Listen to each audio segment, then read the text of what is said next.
जो ज्ञानोपयोग होता है वह स्वपर कल्याण के काम में निरंतर आना चाहिए। जैसे आपने बोली लगा दिया तो बोली लगा दिया, कोई गोली नहीं लगा दिया, बोली लगा दिया। ये बोली क्यों लगाया? बोली लगाते समय ही आप अपना कल्याण कर जाते हैं, क्योंकि मोह छूट रहा है, वस्तु का त्याग हो रहा है, वस्तु का दान हो रहा है। वस्तु का त्याग और दान किस वास्ते होता है ये आपको पता रहता है।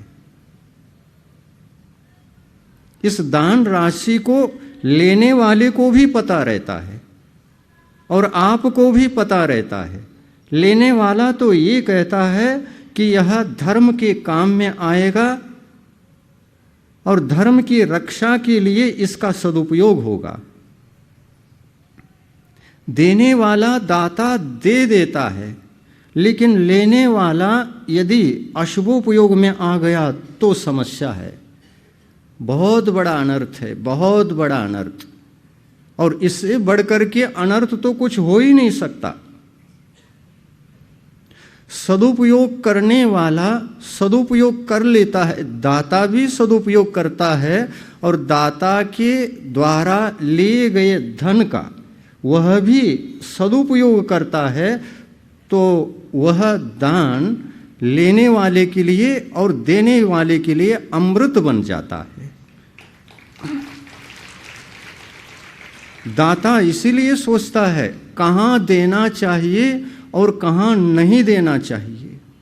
दाता सोच सोच करके 10 बार सोच करके देता है, क्योंकि लेने वाला भी पात्र होना चाहिए। लेने वाले को हमने दे दिया और उन्होंने अपने ज्ञानोपयोग का दुरुपयोग किया, दूसरी जगह लगा दिया, तो महान पाप का भागीदार बनेगा ज्ञानोपयोग। महान कर्मों का बंद करेगा वह ज्ञानोपयोग।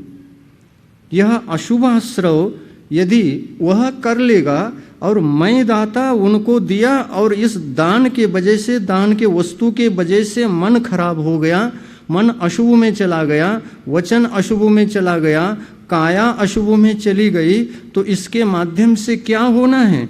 अनर्थ के अलावा कुछ नहीं होना है। इसलिए लेने वाला भी ज्ञानी होना, निरंतर ज्ञानोपयोगी होना, और देने वाला भी ज्ञानी होना, निरंतर ज्ञानोपयोगी होना, यही निरंतर ज्ञानोपयोग का सदुपयोग है। ये दुरुपयोग से दूर रह करके ही काम करना पड़ता है, ऐसा जिनेंद्र भगवंतों का उपदेश है।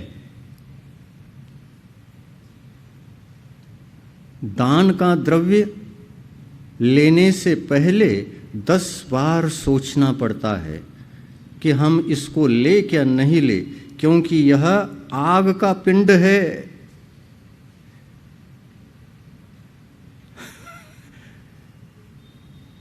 सदुपयोग की बुद्धि से ले लिया तो यह पानी बन जाएगा। मन वचन काय की प्रवृत्ति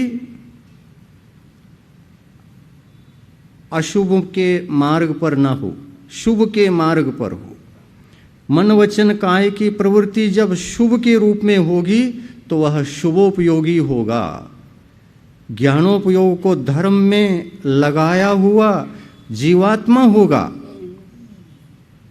ज्ञानोपयोग के धर्म के मार्ग पर मतलब सम्यक्त्व के मार्ग कर, सम्यक्त्व मार्ग की प्रभावना के लिए यदि लगाता है, इस धरती पर प्राणियों का कल्याण हो, धर्मात्माओं का उद्धार हो, आयतनों का निर्माण हो, इसी उद्देश्य से दाता दान देता है, और लेने वाला ले करके उसका उस कार्य में नहीं लगाता है, तो यह आग का गोला बन जाता है और हाथ जल जाते हैं। इसको पकड़ते ही जैसे यहाँ हाथ जलते हैं, ये हाथ जलाने वाले कर्मों का बंद भी होता है। वह कर्मों का बंद हुआ है तो अशुभाश्रव होगा, अशुभोपयोगी ही इसका उपयोग करता है। कैसा उपयोग? दुरुपयोग। अशुभोपयोग के द्वारा ही इसका दुरुपयोग होना संभव है। शुभोपयोग के द्वारा इस द्रव्य का सदुपयोग ही केवल होता है, दुरुपयोग कभी होता नहीं है।